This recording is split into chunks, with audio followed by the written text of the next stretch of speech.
We interrupt this program to bring you an important Wayfair message. Wayfair's got style tips for every home. This is Styles McKenzie helping you make those rooms sing. Today's style tip. When it comes to making a statement, treat bold patterns like neutrals. Go wild, like an untamed animal print area rug under a rustic farmhouse table from Wayfair.com. Arr, fierce. This has been your Wayfair style tip to keep those interiors superior. Wayfair, every style, every home. Ready to make a real impact every day? Join the Active Day Home Care team and help clients maintain their independence in the comfort of their own homes. Make a difference in someone's life as you provide essential daily assistance and protect their health and happiness. Earn up to $20 an hour and enjoy additional perks like optional daily pay, 401k, paid time off, ongoing educational training, and more. Join a team that values care, compassion, and your professional growth. Visit activeday.com to apply. Welcome to the Deep Dive. Glad to be here. We're taking this stack of articles, notes, all the research you send over, and really digging in to figure out what matters most. That's good. Today's mission.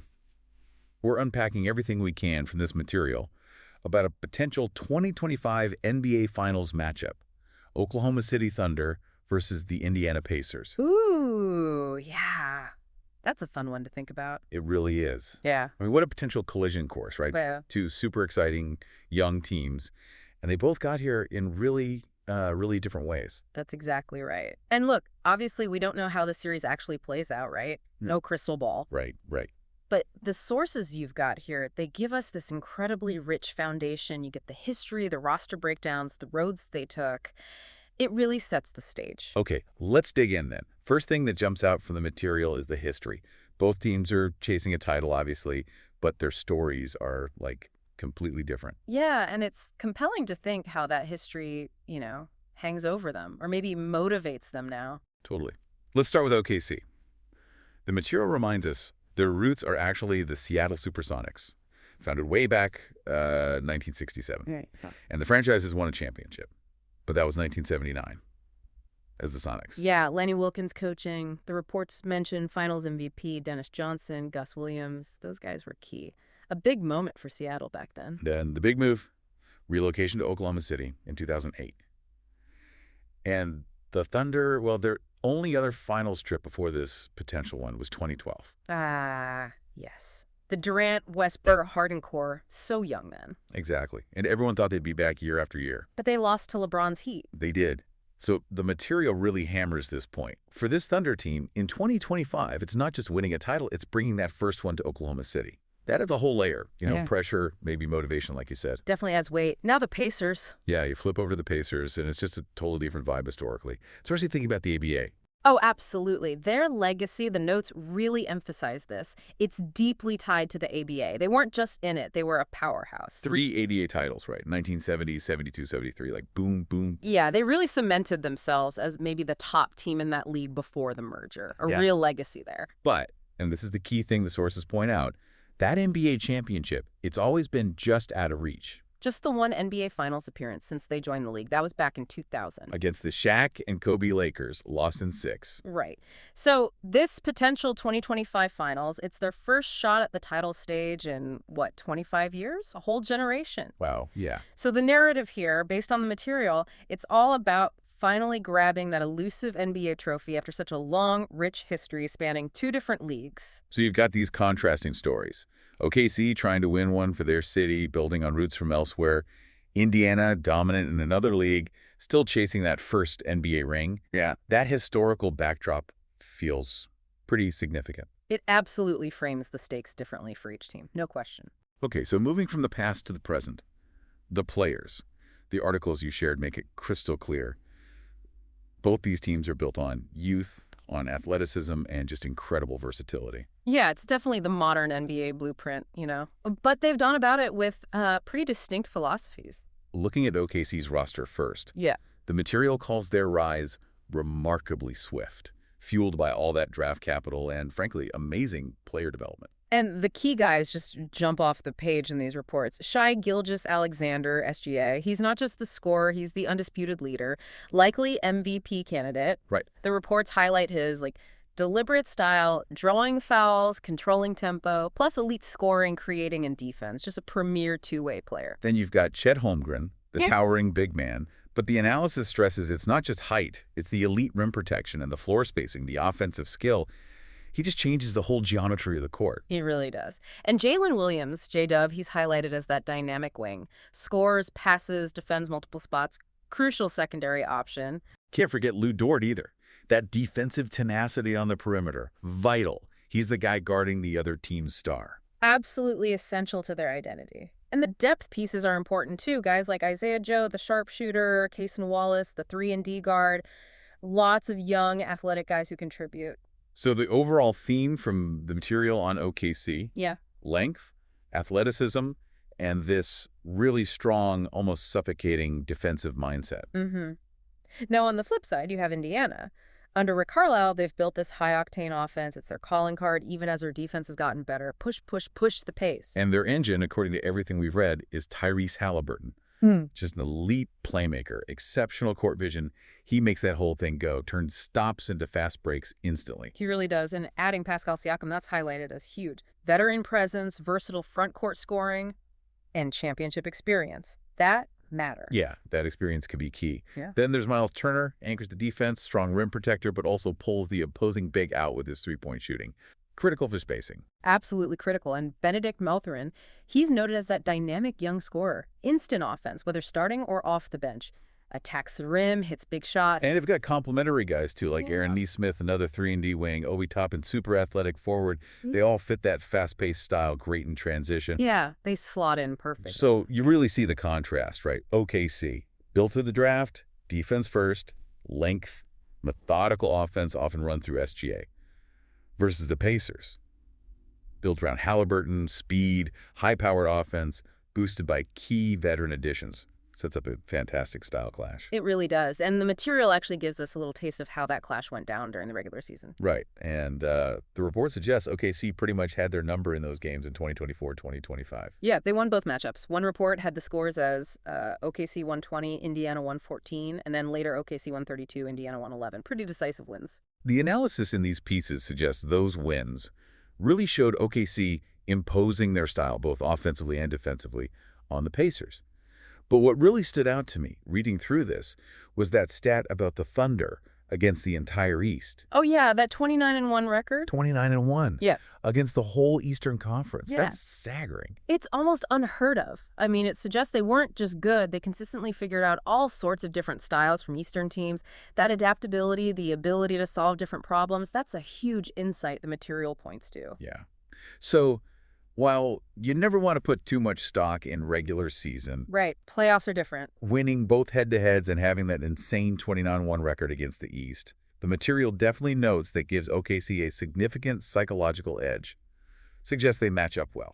It's proof of concept, at least. They know they can beat teams playing that Eastern Conference style. Okay, so getting to the finals. Yeah. It means surviving that playoff gauntlet. The structure, standard stuff the reading confirms. 4 rounds, best of 7, that 2-2-1-1-1 format. And both these teams, they navigated some really tough paths to get here. Different kinds of challenges, though. For the Thunder, top seed in the West, the material details their journey.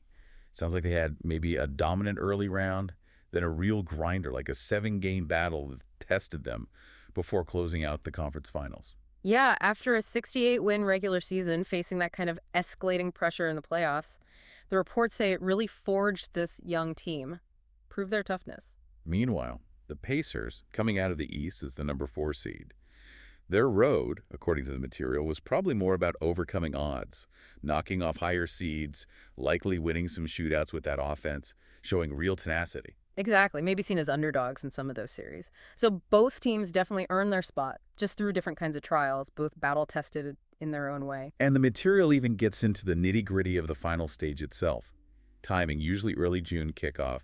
And the sources actually lay out a potential schedule for this specific matchup in 2025, which is kind of cool. Yeah, it makes it feel real. Game 1 listed for Thursday, June 5th in OKC, since they'd have home court. Right, better record. Game 2, Sunday, June 8th, also OKC. Then it flips to Indiana. Game 3 on Wednesday the 11th, Game 4 Friday the 13th. Then back to OKC, if needed, for Game 5 on Monday the 16th. Game 6, if it goes that far, Thursday the 19th back in Indy. And the ultimate, Game 7, Sunday, June 22nd, back in Oklahoma City. Yep, that's the standard 2-2-1-1-1 setup. All games, obviously, broadcast on ABC here in the U.S. That's pretty standard for the finals. Now, let's talk odds. Right, the betting lines. Always dynamic, Depends on how teams are playing right then, who's healthy, historical stuff, where the money's going.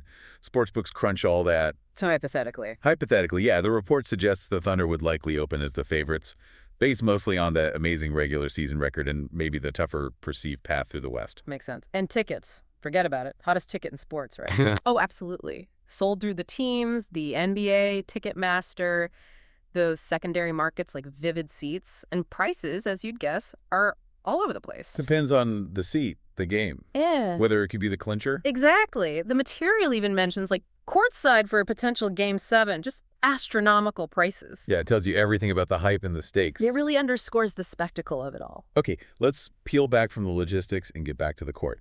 The actual basketball. The sources highlight some absolutely fascinating clashes here. Styles, individual battles. Yeah, this is where it's really interesting. The marquee matchup, the one everyone's going to watch, has got to be SGA versus Halliburton. Oh, for sure. The reports really play up that contrast, don't they? SGA's methodical, efficient scoring, his defense versus Halliburton's like dazzling passes, the court vision, pushing that insane pace. How they affect each other could be huge. Definitely. Then there's the big picture battle. Thunder's elite D against the Pacers' #1 offense. OKC's length, Holmgren protecting the rim, Dort locking down the perimeter. All trying to slow down Indiana's fast breaks and high scoring. It's a fundamental clash of identities. And that means the battle for pace is probably going to be massive, right? The Pacers want to run, score 120, 130 points. The Thunder, while they can score, the material suggests they're more comfortable grinding it out, relying on defense to win. Who controls the tempo? That could swing games. It really could. And another dynamic we shouldn't ignore.